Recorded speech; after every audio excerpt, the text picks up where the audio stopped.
마가복음 10장 46절에서 52절입니다. 그들이 여리고에 이르렀더니 예수께서 제자들과 허다한 무리와 함께 여리고에서 나가실 때에 디메오의 아들인 맹인 거지 바디메오가 길가에 앉았다가 나사렛 예수시란 말을 듣고 소리질러 이르되 다윗의 자손 예수여 나를 불쌍히 여기소서 하거늘 많은 사람이 꾸짖어 잠잠하라 하되 그가 더욱 크게 소리질러 이르되 다윗의 자손이여 나를 불쌍히 여기소서 하는지라. 예수께서 머물러서서 그를 부르라 하시니 그들이 그 맹인을 부르며 이르되 안심하고 일어나라 내가 너를 부르신다. 그가 너를 부르신다 하매 맹인이 겉옷을 내버리고 뛰어 일어나 예수께 나아오거늘 예수께서 말씀하여 이르시되 내게 무엇을 하여 주기를 원하느냐. 맹인이 이르되 선생님이여 보기를 원하나이다. 예수께서 이르시되 가라 내 믿음이 너를 구원하였느니라 하시니 그가 곧 보게 되어 예수를 길에서 따르니라. 아멘. 많은 사람의 꾸짖음과 방해에도 불구하고 끝까지 예수님을 불렀던 바디메오의 그런 끈질긴 외침을 우리가 보게 됩니다. 어제도 잠깐 우리가 봤지만 이 맹인 바디메오가 할 수 있는 일은 소리를 지르는 일이었습니다. 뭐 다른 일을 할 수가 없죠.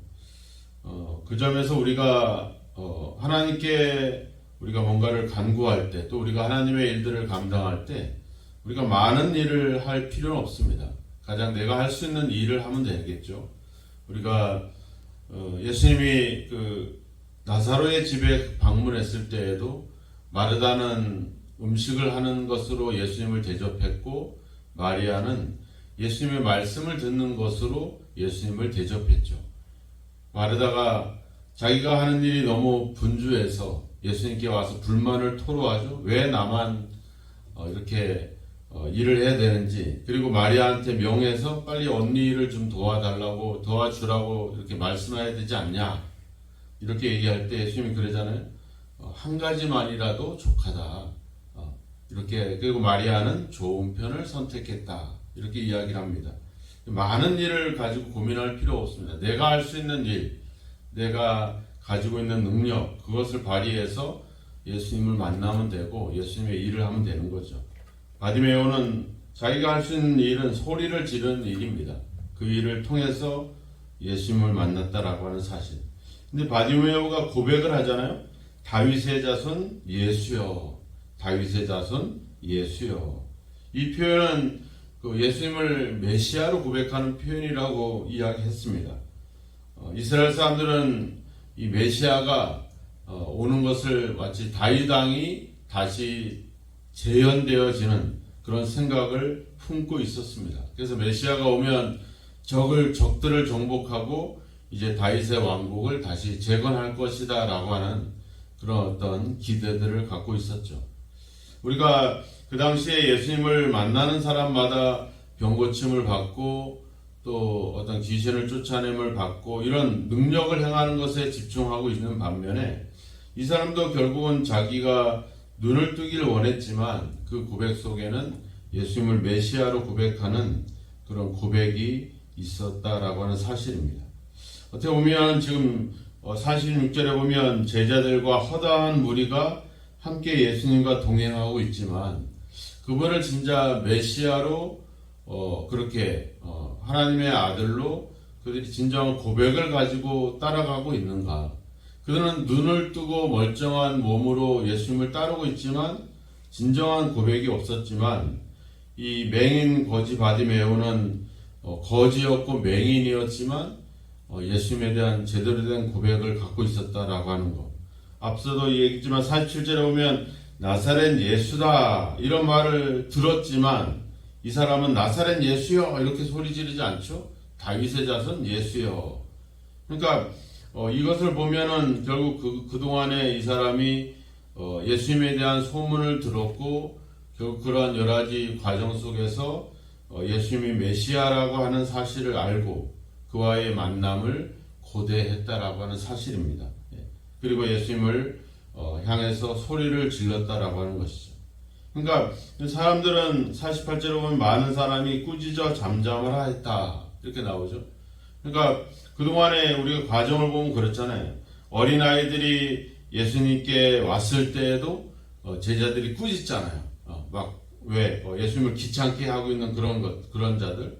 그리고 또 9장 38절에도 보면 주의 이름으로 귀신을 쫓아내는 사람들이 있었는데 사도 요한이 뭐라 그래요?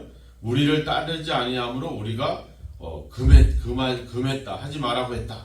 꾸짖었다는 얘기잖아요, 그죠? 네.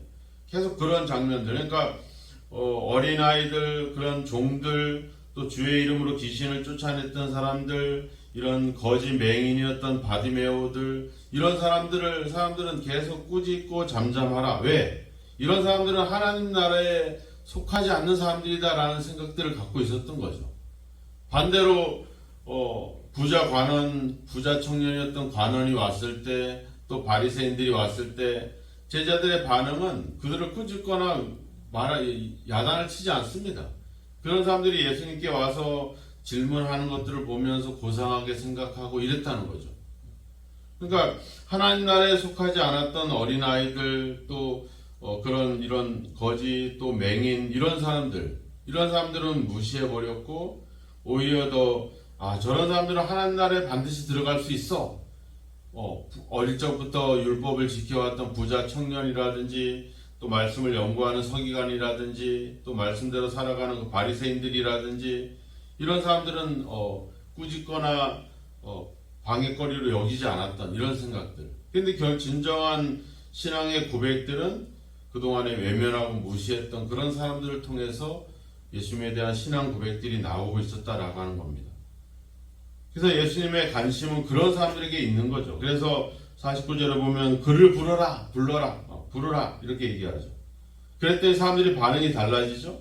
49절에 보니까 그들이 그 맹인을 부르며 이르되 안심하고 일어나라, 그가 너를 부르신다. 앞에하고 표현이 다르죠. 앞에는 꾸짖고 잠잠하라 이랬는데 이제는 안심하고 일어나라. 앞에는 꾸짖었다 이런 표현이 나와요. 헬라어 말로는 에페티몬이라고 합니다. 이 말은 그냥 잠깐 거기서 딴짓하고 있어가지고 막 야단치는 게 아니라 지속적으로 그 사람을 괴롭혔다 이런 뜻이에요. 그 말은. 그러니까 이 사람이 계속 거지였고 맹인이었고 이런 사람들, 그러니까 끊임없이 지속적으로 괴롭힘을 당했다는 거죠. 그런 사람한테 뭐래? 안심하라. 안심하고 내니 일어나라. 이 안심하라는 말은 용기를 내십시오. 이렇게 얘기하는 거죠. 아니 언제 이 사람한테 그런 좋은 말을 했다고 용기를 내서 일어나십시오 이런 얘기를 할 수 있냐 하는 거죠. 왜 그래요? 그 예수님이 관심을 갖기 시작을 하니까, 예수님의 초점이 그 사람에게 집중되게 되니까 사람들은 그를 보게 되는 거죠. 그때서야. 지금 예루살렘으로 가고 있잖아요. 제자들은 우리가 이제 예루살렘 가서 누가 더 높은 자리에 앉을 것이냐, 누가 더 잘 될 것이냐 이런 기대 속에 있었는데, 가는 길에 이 하찮은 존재, 맹인이었고 거지였던 이 존재는 방해거리만 될 수밖에 없는 그런 존재인 거죠. 그런데 거기에 예수님의 관심이 가게 되니까 이제는 용기를 내십시오, 일어나십시오, 예수님이 당신을 부르고 있습니다, 이런 어떤 얘기들을 하는 거죠. 왜 그러는 거예요? 그 관심 받고 있는 그 관심의 하나의 이제 숟가락을 얻는 거겠죠, 말하자면. 근데 예수님을 보시면 또 다르죠. 예수님은 지금 인류를 구원하기 위한 그 십자가를 지기 위해서 예루살렘으로 가고 있습니다. 그 엄청난 하나님의 과업을 가지고 구원의 사명을 가지고 가는 길이지만, 결국에는 이 가는 길이지만 이 작은 도움조차 외면하지 않고 있다라고 하는 겁니다. 가장 그동안 사람들이 무시하고 외면했던 지극히 연약하고 부족한 이 사람들을 향한 긍휼과 자비를 예수님은 멈추지 않았다라고 하는 사실입니다.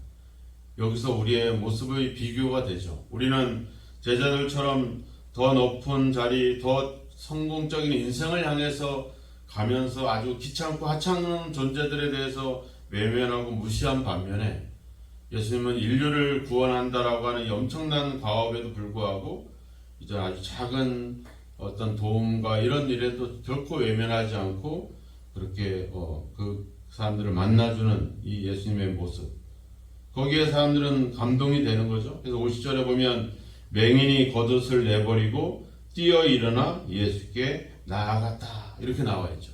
제자들과의 모습은 전혀 다르죠. 앞서 그 32절에도 가보면 나오잖아요. 제자들이 예루살렘으로 올라가는 길에 예수께서 그들 앞에 서서 가시는데 그들이 놀라고 따르는 자들은 두려워하더라. 예수님은 앞장서서 자신의 사명을 감당하게 가고 있는데 제자들은 지쳐져 가지고 자기들은 서로 높은 자리에 앉으려고 하는데 예수님은 자꾸 죽는다고 그러고, 그러니까 그들은 놀랍고 두려운 몸으로 피곤해 지치고 무거운 발걸음으로 가고 있죠. 그렇지만 이 거지 맹인이었던 바디메오는 아주 뛰어 일어나서 예수님께 달려가는 모습. 그러니까 우리의 모습은 과연 어떤가? 그저 예수님의 제자라고 말하면서도 우리는 지쳐져서 무거운 발걸음으로 피곤한 몸으로 예수를 따라가고 있는지, 아니면 이 거지 바디메오처럼 그렇게 뛰어 일어나서 예수님께 달려가고 있는지. 42절에 보면 그가 곧 보게 되어 예수를 길에서 따르니라. 이렇게 이제는 그 예수님께 자신을 드리는 그런 모습으로 우리가 주님을 따르고 있는가 하는 점들을 한번 비교해 봐야 될 것입니다.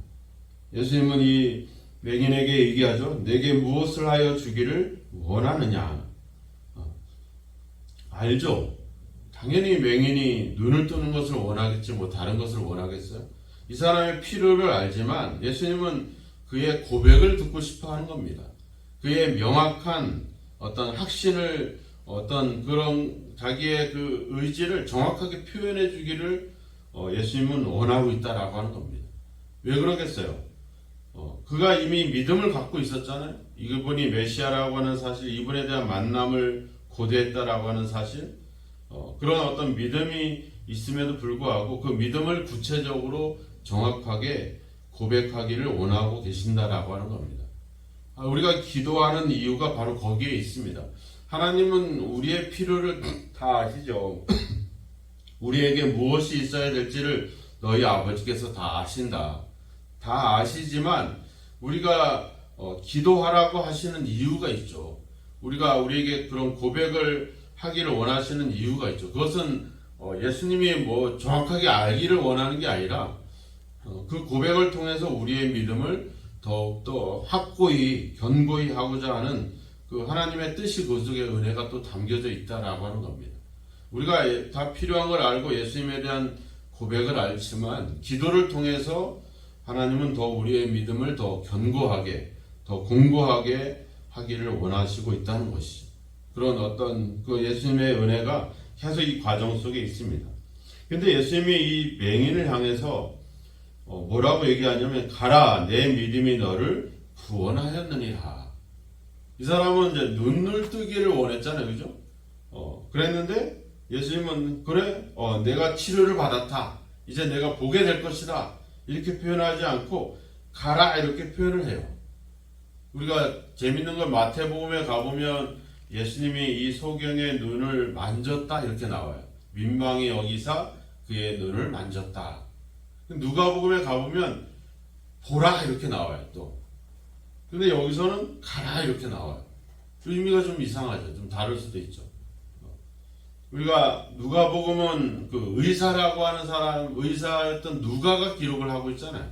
그러니까 누가는 어떤 의학적인 입장에서 정확한 치료와 이런 어떤 용어들을 많이 써요.